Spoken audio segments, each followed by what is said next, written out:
Il n'y avait pas, nous, de conservatoire. Il y avait des conservatoires que pour de la musique classique. Et puis, il n'y avait pas d'apprentissage de la musique que je fais, quoi. Moi, je faisais à l'époque soul, pop rock, surtout le soul, mais pop rock, musique comme ça. Et il n'y avait aucun moyen d'apprendre ça. En fait, il n'y avait pas.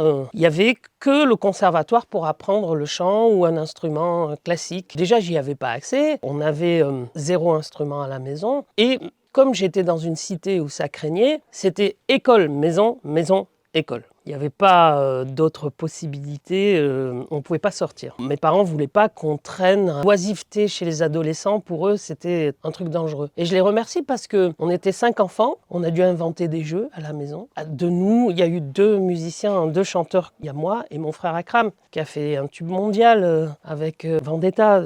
Mais ça, c'est bien plus tard. Avant, on est à la maison, il n'y a qu'un tourne-disque et après plus tard des cassettes. Et il fallait écouter, j'écoutais la musique et j'adorais. Et je voulais savoir comment il faisait ça. Donc je remettais le passage qui m'intéressait plus de 300 fois d'affilée. Comment il fait? Je comptais les notes parce que je savais pas. Tu vois, quand il faisait des ornementations, par exemple Stevie Wonder, je comptais, je disais, ah ben là, il y en a 9. Et c'est le problème des autodidactes qui se présentent à moi. C'est-à-dire qu'il y a des sujets sur lesquels on excelle, on a passé tellement de temps d'orfèvrerie dessus que personne ne sait faire ça dans notre entourage. Et en même temps, on n'a pas les bases.